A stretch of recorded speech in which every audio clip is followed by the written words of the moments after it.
محمد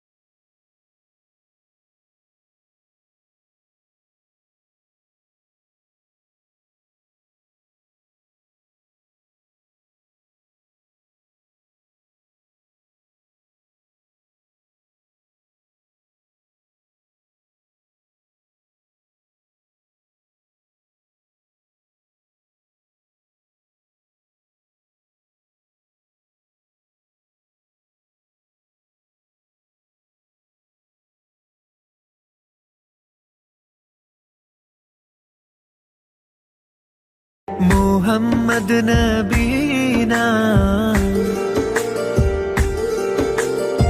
تشریف فرما ہے حضرات علماء کرام و ائمہ اعظام اور یہاں پر تشریف فرما تمام سامعین، میری سبھی سے درخواست ہے کہ جو راستوں میں ہیں اور جو بچے پیچھے کھیل رہے ہیں وہ اطمینان کے ساتھ بیٹھیں۔ انشاءاللہ علماء کرام ہمارے درمیان تشریف لانے والے ہیں، جن میں سب سے پہلے جناب حضرت مولانا مفتی حسن صاحب کا انشاءاللہ چند لمحوں میں ہمارے سامنے بیان ہوگا۔ قبل اس کے کہ حضرت والا ہمارے روبرو ہوں، میں ان سے پہلے ہم سب کے درمیان رہنے والے، ہماری آنکھوں کے تارے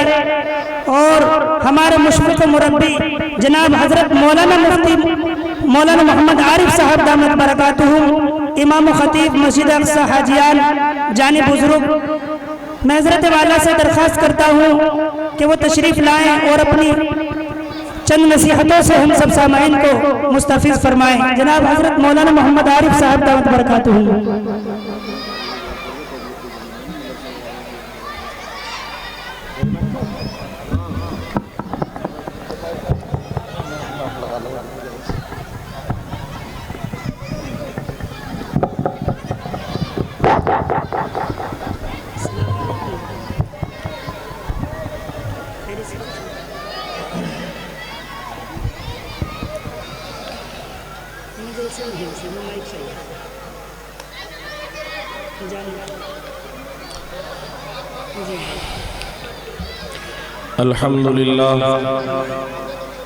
الحمد لله نحمده ونستعينه ونستغفره ونؤمن به ونتوكل عليه ونعوذ بالله من شرور أنفسنا ومن سيئات أعمالنا، من يهده الله فلا مضل له ومن يضلله فلا هادي له، ونشهد أن لا إله إلا الله وحده لا شريك له، ونشهد أن سيدنا وسندنا ومولانا محمدا عبده ورسوله، أرسله بالحق بشيرا ونذيرا بين يدي الساعة، من يطع الله ورسوله فقد رشد، ومن يعصهما فإنه لا يضر إلا نفسه. أعوذ بالله من الشيطان الرجيم، بسم الله الرحمن الرحيم. اليوم أكملت لكم دينكم وأتممت عليكم نعمتي ورضيت لكم الإسلام دينا. وقال النبي صلى الله تعالى عليه وسلم: المسلم من سلم المسلمون من لسانه ويده. صدق الله العظيم وصدق رسوله النبي الكريم.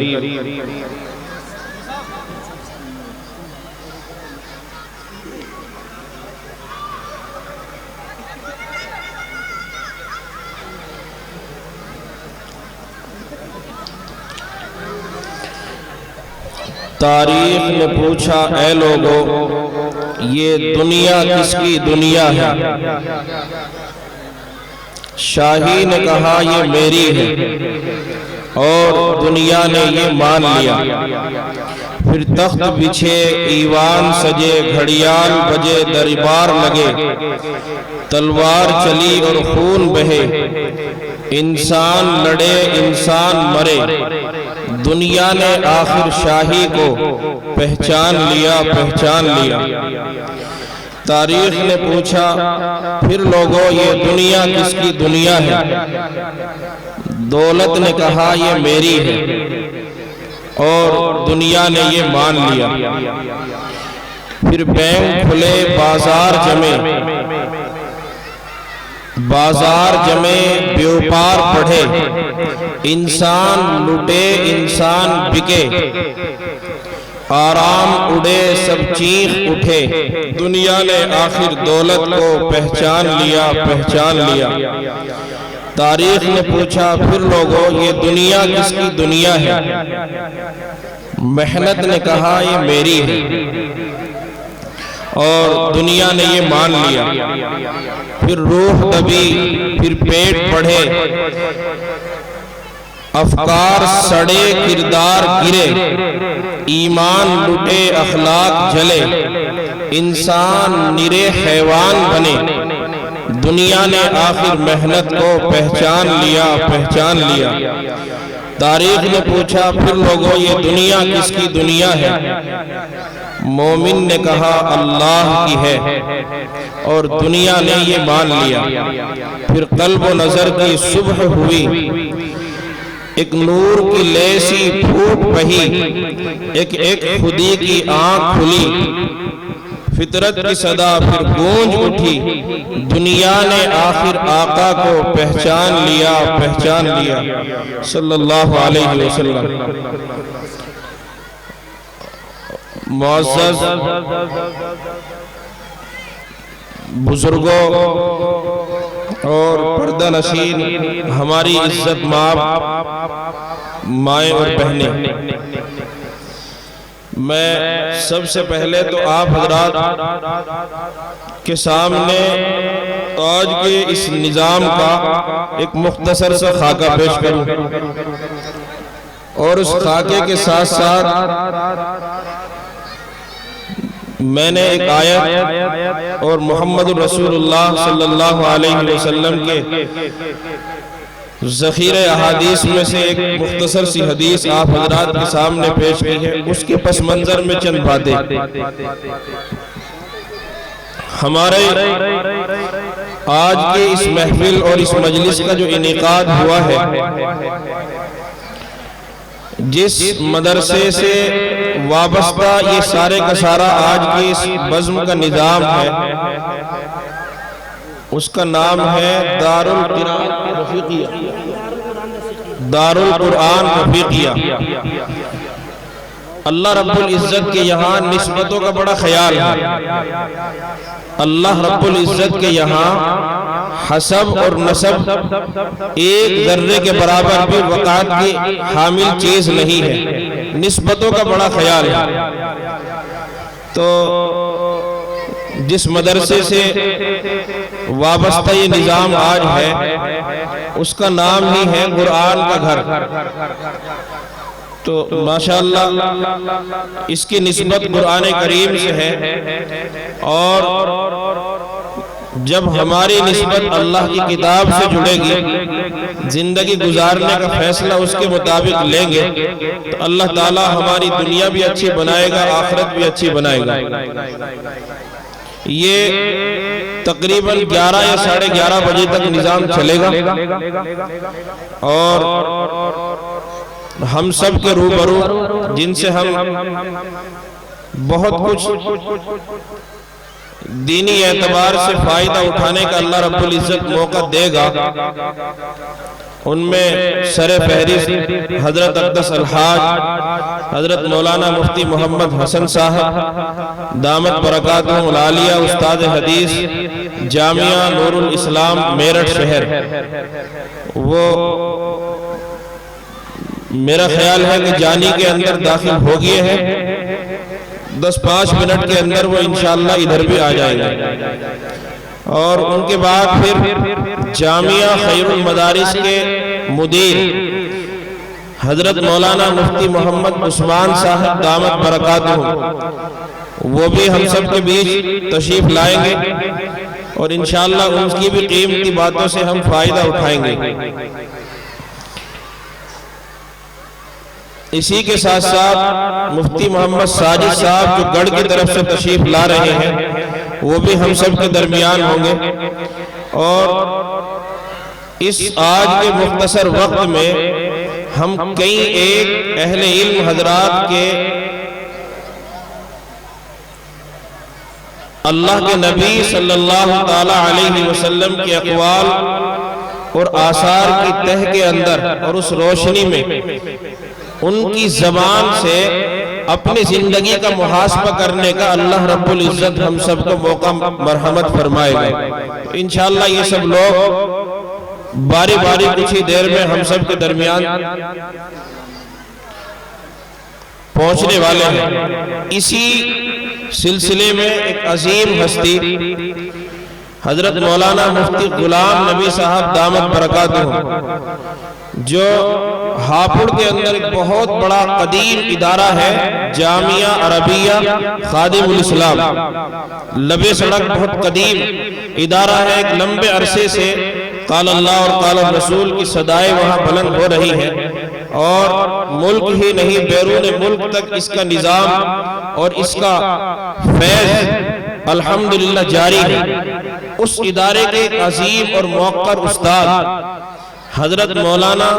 سید بلال صاحب دامت برکاتہم جو باغپت میں ایک بہت بڑے ادارے کے نظم و انتظام کو سنبھالنے کے ساتھ ساتھ اصلاح نفس کے فریضے کو انجام دے رہے ہیں، ان کے وہ خلیفہ بھی ہوتے ہیں حضرت مفتی غلام نبی صاحب۔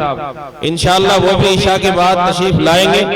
اور ان کی بھی قیمتی باتوں سے ہم سب کو فائدہ پہنچے گا اور اس سے استفادے کی ہم سب کا سب کوشش کریں گے۔ تو یہ تقریباً وہ سارے کا سارا خلاصہ ہے، یہ اس لیے پیش کیا کہ کچھ لوگ ہیں جو کسی طرح کے شبہات کے اندر نہ رہے، سارا خاکہ آپ کے سامنے آ گیا ہے۔ اب میری ایک گزارش ہے، میں بول رہا ہوں لیکن بولنے میں بڑی تکلیف اس لیے ہو رہی ہے، جتنی بھگدوڑ ہو رہی ہے نا تو اس سے گرد اڑ رہی ہے اور وہ سیدھی سیدھی بولنے کے ساتھ ساتھ اندر تک ٹکرا رہی ہے، اس لیے اگر کرم فرما کر آپ بیٹھ جائیں کرسیوں پر تو زیادہ بہتر رہے گا۔ اور میں اب چند منٹ آپ حضرات کے سامنے کچھ کہنے کی کوشش کر رہا ہوں، بہت دقت محسوس ہو رہی ہے، اس ہمہ ہمی میں گرد بہت زیادہ اڑ رہا ہے اور وہ سیدھا حلق کے اندر پہنچ رہا ہے، اس لیے بیٹھ جائیں آپ۔ دیکھو اللہ رب العزت کی جو ذات ہے وہ ہر اعتبار سے کامل ہے، ذات کے اعتبار سے بھی، صفات کے اعتبار سے بھی، اور انسان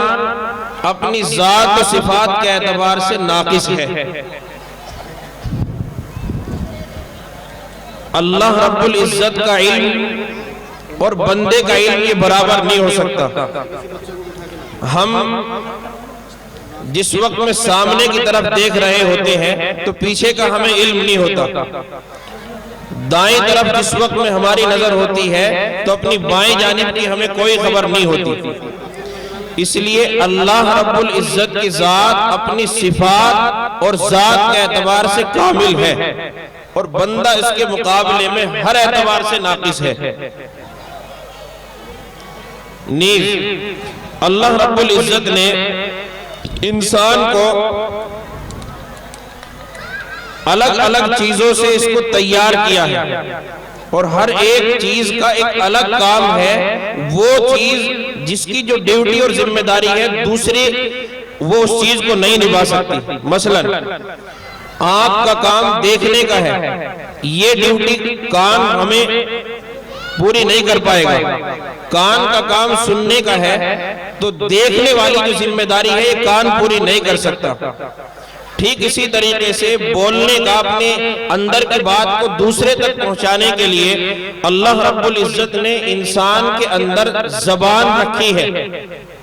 یہ انسان کے دل کی بات کو دوسرے تک پہنچاتی ہے، اس کو ہاتھ نہیں پہنچا سکتے۔ کسی چیز کو چھو کر کے پکڑ کر کے اس کو اپنے قریب لایا جائے، اس کام کو انجام دینے کے لیے اور اس فریضے کو پورا کرنے کے لیے ہاتھ اس کام کے لیے پورے ہوتے ہیں، لہذا اس کے لیے آنکھ جو ہے وہ بے بس ہو جاتی ہے۔ تو گویا کہ انسان کو اللہ رب العزت نے جو بنایا ہے اس میں ضدین کا اجتماع کیا. آنکھ کا کام الگ ہے، کان کا کام الگ ہے، زبان کا کام الگ ہے، اور ہاتھ اور پیر کا کام الگ ہے. لیکن اتنی ساری الگ الگ ذمہ داریوں کو نبھانے والی جو چیز ہے، ان کو جو لے کر کے چل رہی ہے، ایک لڑی کے اندر جو پرونے والی چیز ہے وہ ہے انسان کے جسم کے اندر روح. جب تک یہ روح اس جسم سے جڑی ہوئی ہے تو اس وقت تک ہر ایک جسم کا حصہ دوسرے کے دکھ درد کے اندر برابر کا شریک رہتا ہے. ایسا نہیں ہوتا کہ اگر انسان کے ہاتھ کے اندر چوٹ لگی ہے تو پیر یوں کہے کہ میاں آپ جائیے حکیم اور طبیب اور ڈاکٹر کے یہاں، اس لیے کہ تکلیف آپ کو پہنچی ہے، ہم نہیں جائیں گے. ایسا تو نہیں ہوتا نا. ہاتھ کے اندر چوٹ لگی ہے، انسان کا بدن فوری طور پر متحرک ہوتا ہے، اور وہ حرکت کے اندر آنے کے بعد دماغ سے فیصلہ ہوتا ہے کہ معالج تک پہنچا جائے، ڈاکٹر تک پہنچا جائے، اور جسم کے جو اس حصے کے اندر تکلیف پیدا ہوئی ہے اس کا ازالہ وہاں ہوگا جا کر کے. تو درد ہاتھ کے اندر ہوا ہے، لیکن اس غم کے اندر، تکلیف کے اندر پورا جسم انسان کا ماتم کناہ نہیں ہوتا، بلکہ اس تکلیف اور اس درد کا جو علاج ہو سکتا ہے اس کو تلاش کرنے کے لیے پورا جسم ساتھ دیتا ہے انسان کا. ان الگ الگ مختلف چیزوں کو، ضدین کو جو ایک ساتھ لے کر کے چلنے والی چیز ہے وہ ہے انسان کے جسم کے اندر روح. جب تک یہ روح انسان کے بدن کے اندر رہے گی اس وقت تک جسم کے جس حصے کے اندر بھی انسان کو تکلیف پہنچے گی تو دوسرے جو اعضاء ہیں، دوسرے جو حصے بدن کے ہیں، وہ برابر کے شریک ہونے کے ساتھ ساتھ اس تکلیف کے ازالے، اس کے دوری اور اس کے خاتمے کے اسباب کو کھوجیں گے بھی، اور اس کا معین و مددگار بھی ہوں گے. جب انسان کے جسم سے روح نکل جائے، اب اس کے بدن کے کسی بھی حصے کو کتے نوچے یا کوئی اور دوسری چیز اس کو کھینچتی پھرے تو اب کوئی بھی دوسرا جسم کا حصہ دفاع کے اندر کسی طرح کی کوئی کارکردگی، اپنی حصے داری نہیں ظاہر کرتا. مجھے یہ ساری کی ساری ترتیب آپ کے سامنے پیش کرنے کے بعد اس طرف ذہن کو متوجہ کرنا ہے کہ اللہ رب العزت نے ہم سب کو ایک دنیا کے اندر آنے کے بعد ایک ہے انسان کی انفرادی زندگی اور ایک ہے اجتماعی زندگی. تو کوئی بھی انسان ایسا نہیں ہے کہ جو پیدا ہونے کے بعد تنہا اور اکلوتے پن کے اعتبار سے یہاں رہ کر کے چلا جائے. اس کا اپنا ایک پریوار ہوگا، اس کا ایک سماج ہوگا. اللہ رب العزت اپنے پیغام کے ذریعے سے ہمیں اس بات کو بتلانا چاہتے ہیں کہ معاشرہ اور سماج، گھر کی زندگی سے لے کر کے اوپر تک اگر اس کو مضبوط بنانا ہے، اگر اس کو طاقتور بنانا ہے، کامیاب بنانا ہے، معیاری زندگی گزارنے کا آپ نے اپنے ذہن کے اندر ایک خاکہ اور ایک تصور طے کیا ہے، تو اس کے لیے انسان اگرچہ ضرورتوں کے اعتبار سے، خیالات اور نظریات کے اعتبار سے ایک گھر کے اندر الگ الگ طریقے کے افراد ہوں گے. کسی کا ذہن کسی طرف چلے گا، کسی کا ذہن کسی انداز کا ہوگا، کوئی تنہائی اور یکسوئی کو پسند کرے گا، کوئی اجتماعیت کے اندر رہنے کو پسند کرے گا. لیکن یہ سارے کا سارا نظام پرسکون ہو، اس کے لیے ضرورت پڑے گی دین کی. اگر ہمارے گھر کے اندر، ہمارے معاشرے کے اندر، ہمارے سماج اور سوسائٹی کے اندر اللہ کے حبیب صلی اللہ تعالی علیہ وسلم کا جو پیش کردہ طریقہ زندگی ہے، اگر وہ ہم نے اپنی زندگی کے اندر داخل کر لیا تو پھر جس طریقے سے جسم کے کسی ایک حصے کو تکلیف پہنچنے کے بعد پورے کا پورا جسم اور سب سے پہلے آنکھ جو ہے وہ ساون کی طرح برسنا شروع ہو جاتی ہے، ٹھیک اسی طریقے سے جس معاشرے کے اندر، جس گھر پریوار کے اندر، جس خانے انسان کے اندر دین ہوگا تو پھر وہ سینکڑوں کے اندر ہونے کے باوجود اکیلا نہیں ہوگا، وہ سب کے سب اس کے دکھ درد کو سمجھنے کے اندر اور اس کی تکلیف کو سہنے کے اندر برابر کے حصے دار اور شریک ہوں گے۔ اور جب گھر کے اندر سے، معاشرے کے اندر سے، سماج کے اندر سے، سوسائٹی کے اندر سے محمد رسول اللہ صلی اللہ تعالی علیہ وسلم کا طریقہ زندگی نکل جائے گا تو سب کچھ ہوگا، عیش و عشرت کے سارے سامان ہوں گے، اسباب راحت کا انبار اور ڈھیر ہوگا، اور نہ جانے کس کس انداز کی دنیاوی دل فریبیاں اور اس کی رعنائیاں ہوں گی۔ اگر ہوگا نہیں تو سکون زندگی کے اندر نہیں ہوگا۔ اس سکون کو لانے کے لیے کسی مارکیٹ کے اندر جانے کی ضرورت نہیں ہوگی، اس سکون کو خریدنے کے لیے کسی بازار میں سجی سوری دکان پہ جانے کی ضرورت نہیں ہوگی، اس سکون کو حاصل کرنے کے لیے آمنہ کے لخت جگر اور بدر و حنین کے سردار حضرت نبی اکرم صلی اللہ تعالی علیہ وسلم نے جو ہمیں زندگی گزارنے کا طریقہ پیش کیا ہے بس اسے اپنانا ہوگا۔ اور حضرات صحابہ کرام نے ان تمام چیزوں کو ہمارے سامنے عملی زندگی کے اندر اتار کر کے پیش کیا ہے۔ سب نے واقعہ سنا ہے، حضرت شیخ زکریا نور اللہ برکتہ نے اللہ حضرت کی قبر پر کروڑوں رحمتیں نازل فرمائے، انہوں نے ایک کتاب لکھی فضائل اعمال کے نام سے، اس میں الگ الگ رسالے ہیں، اس میں فضائل اعمال کی جو پہلی جلد ہے، حصہ اول ہے، اس میں سب سے پہلا جو انہوں نے رسالہ نقل کیا وہ ہے حضرات صحابہ کرام کی کچھ زندگی کی جھلک اس کے اندر پیش کی، اس کا نام رکھا حکایات صحابہ۔ خوب سنا، مسجدوں کے اندر اس کی تعلیم ہوتی ہے۔ ایک جنگ کے موقع پر جہاں سارے کے سارے لوگ اپنے اپنے مورچوں کو تھامے ہوئے ہیں، جس وقت میں پانی پلانے والا مورچے کو سنبھالنے والوں کے پاس آتا ہے تو شدید پیاس کے اندر مبتلا ہونے کے باوجود،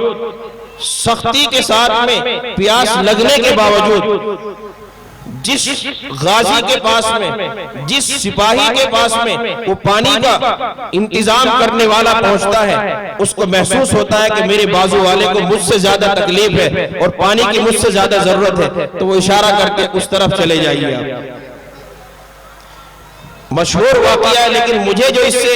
نتیجہ نکال کر کے اخذ کر کے پیش کرنا اسے سننے کی ضرورت ہے۔ وہ پانی کا نظم و انتظام کرنے والے ان کے اشارے اور ہدایت کی بنیاد پر برابر والے سپاہی کے پاس پہنچتے ہیں۔ جب وہ ان تک پہنچتے ہیں تو انہیں اپنے سے کہیں زیادہ کراہتا ہوا تیسرے نمبر کا دکھائی دیتا، وہ کہتے ہیں کہ ادھر جائیے۔ یہ پانی والے اس طرف پہنچتے ہیں، ایک کے بعد ایک، چوتھے تک جب وہ پہنچتے ہیں تو جتنے اس محتاج تک، ضرورت مند تک یہ پانی کی رسد اور مدد لے کر کے پہنچتے ہیں، ان کی جان جسم سے نکل جاتی ہے۔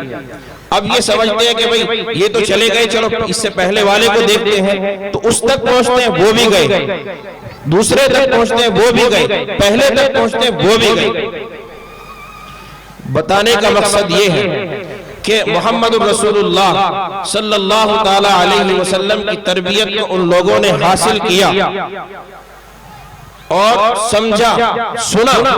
سننے سمجھنے کے بعد میں انہوں نے اس کو اپنی عملی زندگی کے اندر اتارنے کا فیصلہ کیا۔ اس کے ذریعے سے محبت وجود کے اندر آئی اور مشکل کے اندر پڑے ہوئے لوگ اپنی مشکلوں کو بھولنے کے بعد پڑوس والے کا خیال کر کے اس کی دیکھ ریکھ اور اس کی ضرورت کا لحاظ کرتے ہوئے اپنی ضرورت کو دبایا اور اس کی ضرورت کو پورا کرنے کا انتظام اپنی طرف سے کیا۔ اگرچہ اس وقت میں موقع اس چیز کا بھی تھا کہ وہ خود اس چیز کو اپنا کر کے، پانی کو اپنا کر کے اپنی جان کو بچا لیتے، لیکن یوسرون علی انفسہم ولو کان بہم خصاصہ، رب کو یہ تمغہ ان کے لیے پیش کر کے مجھے اور آپ کو تعلیم دینی تھی کہ انسان اگر اپنے ذات کے لیے زندگی گزارتا اور ایمان والا ہے تو غور کرے اپنے ایمان کے اوپر۔ صرف اگر اپنی ذات تک، اپنی ضروریات کی پورتی تک اس کی ساری محنتیں، جد و جہد اور کوششیں ہیں، اور وہ اپنے آپ کو مسلمان کہتا ہے، تو غور کریں اپنے کردار کے اوپر۔ یہ محمد الرسول اللہ صلی اللہ علیہ وسلم کی تعلیم اور آپ کا کردار نہیں ہے۔ اللہ رب العزت نے اس امت کی خاصیت اور اس کی خصوصیت بیان کرتے ہوئے رب رحمان نے فرمایا کنتم خیر امت اخرجت للناس تأمرون بالمعروف وتنہون عن المنکر۔ یہ بات الگ ہے کہ ان کلمات کا بعض لوگ ترجمہ کرنے کے ساتھ ساتھ اس کے مفہوم کو سکیڑنے کی کوشش کرتے ہیں، جبکہ ایسا نہیں ہے۔ رب اس آیت کے اندر فرما رہے ہیں کہ تم بہترین امت ہو، بہترین قوم ہو، بہترین طبقہ ہو، لیکن یہ ایوارڈ کب تک ہے؟ خیریت کا، اچھائی کا، خوبی کا اس وقت تک ہے جب تک تم اپنی ضرورتوں کے ساتھ ساتھ پڑوس والے کی عزت کا، اس کی ضروریات کا اور اس کی خوشی کا، اس کو اپنی ذات سے تکلیف نہ پہنچانے کا یہ کردار آپ اپنے عمل کے ذریعے سے پیش کریں، تب آپ خیر امت کا لقب سے یاد کیے جائیں گے۔ اس لیے کہ قرآن کریم نے محبوب صلی اللہ تعالی علیہ وسلم کی عبادات کی بنیاد پر بہت زیادہ تعریف نہیں کی ہے۔ اگر قرآن مقدس کے اندر اللہ رب العزت نے اپنے حبیب کی تعریف کی ہے تو معاملات کے حسن کے اوپر، اخلاقیات کے اچھائی کے اوپر، سماجیات کے نظام کو اچھے انداز پر سدھار کر کے اس کو سنبھال کر کے لے کر کے چلنے کے اوپر، آج ہم نے چند چیزوں کو اپنی زندگی کے اندر اتارنے کے بعد یہ سمجھ لیا کہ سارے کے سارے دین کا ہم نے فرض ادا کر دیا، جبکہ واقعہ یہ نہیں ہے۔ عبادات صرف ایک شعبہ ہے محمد رسول اللہ صلی اللہ تعالی علیہ وسلم کی لائی ہوئی تعلیمات کا۔ دین تو اس سے الگ بہت زیادہ پڑا ہوا ہے۔ نماز پڑھیں گے تو اس کا فائدہ مجھے میری ذات کو ہوگا۔ یہ رمضان کا مہینہ جو مقدس آنے والا ہے، اللہ جتنے یہاں مرد اور عورت سن رہے ہیں، جہاں تک آواز پہنچ رہی ہے، ہم میں سے سب کو اس بابرکت مہینے کی عظمت اور اس کے تقدس کا لحاظ رکھنے کی توفیق اور اس کی ہمت مرحمت فرمائے۔ اس کے اندر اللہ رب العزت ہمیں روزے کی توفیق مرحمت فرمائے گا، میرا اپنی ذات کا فائدہ ہوگا اس کے اندر۔ یہ بات الگ ہے کہ اس کا فائدہ اتنا شاندار ہے کہ اس کے ذریعے سے اس انسان کا اسلام اور اس کا ایمان طاقتور ہوتا ہے، لیکن عبادات جتنی بھی ہیں وہ انسان کی اپنی ذات کی حد تک محدود رہتی ہیں۔ اسلام طاقتور ہوگا محمد الرسول اللہ صلی اللہ تعالی علیہ وسلم کی عادتوں کو اپنی عادت بنانے کے بعد۔ محمد عربی صلی اللہ تعالی علیہ وسلم کا فرمان ہے، قسمیہ انداز پر بخاری کی روایت ہے، اللہ کے نبی صلی اللہ علیہ وسلم قسم کھا کر کے فرماتے ہیں کہ اللہ کی قسم وہ شخص مومن نہیں ہے۔ پھر کہا اللہ کی قسم وہ شخص مومن نہیں ہے۔ صحابہ نے پوچھا کہ کون یا رسول اللہ؟ آپ نے فرمایا من لا یأمن جارہ بوائقہ، جس کا پڑوسی اس کی تکلیف سے محفوظ نہ ہو۔ یہ جو پڑوسی ہے یہ صرف میرے گھر کے بازو میں بنا ہوا مکان والا ہی پڑوسی نہیں ہے، اس کا مفہوم بہت وسیع ہے اور یہ خیر امت کے دائرے کے اندر آئے گا۔ میں گھر سے نکلا سفر کے واسطے، پبلک ٹرانسپورٹ کے اندر میں سفر کر رہا ہوں، بس ہے، ٹرین ہے یا پلین کے ذریعے سے آپ سفر کر رہے ہیں، بازو والے کو میرے کسی بھی کردار کے ذریعے سے تکلیف نہ پہنچے۔ جہاں تک ہو سکے اگر میں اس کو اپنی طرف سے سکون نہیں دے سکتا تو تکلیف دینے کا میرا یہ کام نہیں ہے۔ اللہ کے نبی صلی اللہ علیہ وسلم نے فرمایا کہ آپ کا پڑوسی کوئی بھی ہو، اس کا رنگ کوئی بھی ہو، اس کا مذہب کیا، اس سے کوئی بحث نہیں ہے، بحث اس بات سے ہے کہ آپ کا کردار اس کے ساتھ میں کیا ہے۔ اللہ کے نبی صلی اللہ تعالی علیہ وسلم کا فرمان ہے المسلم من سلم المسلمون من لسانہ ویدہ، کامل مومن، پورا ایمان والا، طاقتور مسلمان وہ شخص ہے کہ جس نے اپنے کردار کو اس شان کا بنا لیا ہو کہ دوسرے لوگ اس کے کردار کو دیکھ کر کے اس کی طرف مائل ہونے والے بنے۔ آج اس وقت میں کوئی نئی ذہنیت اور نئی فضا نہیں ہے کہ حق اور باطل کے کسی طریقے سے اس وقت میں اس کو دبایا جا رہا ہے اور اس کو اٹھانے کی کوشش کی جا رہی ہے. یہ تو شروع سے نظام بنا ہے. اللہ رب العزت نے آدم علیہ السلام کو تیار کیا اور علم کی دولت سے نوازا، اور اس وقت میں آپ نے آپ کے اعزاز کے اندر تمام کے تمام فرشتوں اور اسی جماعت کے اندر ابلیس بھی تھا جو اب تک اچھا تھا، اس کو کہا کہ اسجدوا لآدم، سب نے سجدہ کیا، اس نے انکار کیا، اور انکار کرنے کے بعد قیامت تک کے لیے اللہ کی بارگاہ سے وہ دھتکارا گیا، راندہ درگاہ ہو گیا. وہ تو اس دن سے لے کر کے اس وقت تک کے لیے جس کا ہمیں ابھی صحیح سے یقین ہونے کے لیے تیار نہیں ہے. ہم نے اس دنیا کی زندگی کو اصل مانا، یہاں کی خوشیوں کو اصل مانا، یہاں کے غم کو اصل مانا. اسی لیے ہم نے اس کی خوشیوں کو بٹورنے کے لیے، دنیا کی خوشیوں اور اس کی آسائش کے اسباب کو اپنی طرف لانے کے لیے ہر وہ راستے اپنا لیے کہ وہ صحیح ہے یا غلط ہے، بس وہ ساری کی ساری چیزیں مجھے میسر ہونی چاہیے، میری طرف آنی چاہیے. یہ سارے کے سارے طریقے ہم نے اپنا لیے کس بنیاد پر؟ اس دن کے عقیدے میں یا کمزوری ہونے کی بنیاد پر یا اس کو سطحیت کی بنیاد پر نظر انداز کر دیا گیا. اور وہ عقیدہ آخرت کا محبوب صلی اللہ علیہ وسلم نے سب سے زیادہ اسی کی طرف توجہ ہماری دلائی کہ ہم یہاں وزٹ ویزے پر آئے ہوئے ہیں، ایک مرتبہ کا ویزا ملا ہوا ہے، اس کے بعد پھر دوبارہ یہاں آنا ہمارا مقدر نہیں ہوگا. اور اس کے اندر ہم سب کو اللہ رب العزت نے ایسا بھی نہیں ہے کہ اس رزلٹ کے سوالات کو، پرچے سوالات کو ہمارے سے محفوظ کر کے رکھا ہو، بتایا نہ، پرچہ بھی آؤٹ کر دیا،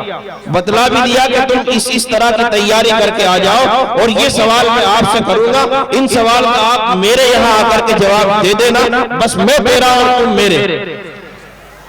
لیکن ہم نے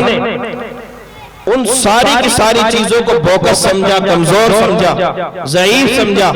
اور اگر طاقتور سمجھا تو اس دنیا اور اس کی خوشیوں کو، یہاں کے غم اور یہاں کی ترقی اور تنزلی کو سب کچھ سمجھا. اللہ کے نبی صلی اللہ تعالی علیہ وسلم فرما رہے ہیں کہ اگر اپنے آپ کو طاقتور بنانا ہے، اپنے آپ کو مضبوط بنانا ہے، تو اپنے معاملات کو، اپنی عادتوں کو اور اپنے سماجی نظام کو وہ درست کرنے کی ضرورت ہے. اللہ کے حبیب صلی اللہ تعالی علیہ وسلم فرماتے ہیں المسلم من سلم المسلمون من لسانہ و یدہ. کامل مومن، طاقتور مومن وہ ہے کہ جس کی زبان سے، اس کے کردار سے کسی کو تکلیف نہ پہنچے. ہم اس وقت میں بہت ساری عبادتیں ہماری ضائع اور نکمی ہو جائیں گی جب ہم تمام تر عبادتوں کے انبار اور ڈھیر اور بہت سی بہتات کے باوجود اپنی زبان کے غلط استعمال کی بنیاد پر رب رحمان کے سامنے جب ہماری پیشی ہوگی تو پھر اسی کے غلط استعمال کی بنیاد پر وہ ساری کی ساری نیکیاں ہماری ضائع بھی ہو سکتی ہیں. اسی لیے نبی اکرم صلی اللہ علیہ وسلم نے فرمایا کہ انسان ایمان والا دو چیزوں کی ضمانت مجھ سے لے لے، ایک اپنی زبان کی اور ایک شرمگاہ کی، اور ان دونوں کے صحیح استعمال کے اوپر قدرت اور قابو وہ پالے، جنت کی ضمانت مجھ سے لے لے. اس لیے میرے عزیزوں اور بزرگوں، جلسوں کے اندر آنا، دینی مجلسوں کے اندر آنا، یہاں باتوں کو سننا اور پھر سن کر کے چلے جانا، یہ ہم سب کا مقصد نہیں ہونا چاہیے. ہم کوشش کریں اپنے نظریات کو بدلیں. سنا بہت جا رہا ہے، پڑھا بھی کسی حد تک جا رہا ہے، اگر نہیں ہو پا رہا تو ہم ان سنی جانے والی باتوں کو، پڑھی جانے والی باتوں کو جس انداز سے اپنی عملی زندگی کے اندر لانا چاہیے وہ سب ہم نہیں لا پا رہے ہیں. اس لیے اللہ رب العزت قرآن کریم کے ذریعے سے ہم سب کو یہ سبق دے رہے ہیں کہ اگر اپنی زندگی کو پرسکون بنانا ہے، اپنی زندگی کو پرامن بنانا ہے، خوشحال بنانا ہے، خوشیاں لانی ہے، تو اس کے لیے ادفع باللتی ہی احسن کے نظام کو زندہ کرنا پڑے گا. اگر کسی نے آپ کو تکلیف پہنچائی ہے تو اس کے بدلے میں آپ تکلیف نہیں پہنچائیں گے. حسن انداز کے ساتھ میں آپ انسان کو، نقصان والے کو نقصان دے کر کے نہیں ماریں گے بلکہ اس کے اوپر احسان ظاہر کر کے اس کو اپنے فیور کے اندر کرنے کی کوشش کریں۔ اللہ رب العزت قرآن کی آیت کے ذریعے سے ہمیں پیغام دے رہے ہیں کہ جتنی بھی برائیاں ہیں آپ ان کے مقابلے میں اچھائیاں کرتے چلے جائیے، پھر دیکھنا ایک دن وہ ہوگا فَإِذَا الَّذِي بَيْنَكَ وَبَيْنَهُ عَدَاوَةٌ كَأَنَّهُ وَلِيٌّ حَمِيمٌ، جس کے اور آپ کے درمیان میں اتنی زبردست دشمنی تھی، ایک آنکھ آپ کی طرف دیکھنے کے لیے وہ گوارا نہیں کرتا تھا، بلکہ آپ کے وہ جان لینے کی بھی سازشوں تک ادھر آیا تھا۔ جب آپ کسی کی برائی کو اچھائیوں کے ذریعے سے دبانے کی کوشش کریں گے، ایک دن وہ ہوگا کہ تیرے اور اس شخص کے درمیان میں اللہ رب العزت جگری محبت کے نظام کو اور اس فضا کو قائم و دائم فرما دیں گے۔ لیکن شرط یہ ہے کہ پیغمبر صلی اللہ تعالیٰ علیہ وسلم اور اللہ رب العزت نے جو ہمیں طرز زندگی گزارنے کے لیے بتلایا ہے اس کو ہم اپنائیں۔ اس لیے ہم نفرتوں کے نظام کو ختم اسی وقت کر سکتے ہیں جب ان کے مقابلے میں محبتوں کی دیوں کو جلائیں۔ ہم برائیوں کو اس وقت ختم کر سکتے ہیں جب ان کے مقابلے میں اچھائیوں کو اپنی زندگی سے جنم دینے کی کوشش کریں۔ اللہ رب العزت ہم سب کو تمام قسم کی برائیوں سے ہماری زندگیوں کو پاک صاف فرما دے اور ہر طرح کی خوبی اور کمالات سے اللہ رب العزت ہم سب کی زندگی کو مزین اور مرتب فرما دے۔ وما توفیقی الا باللہ۔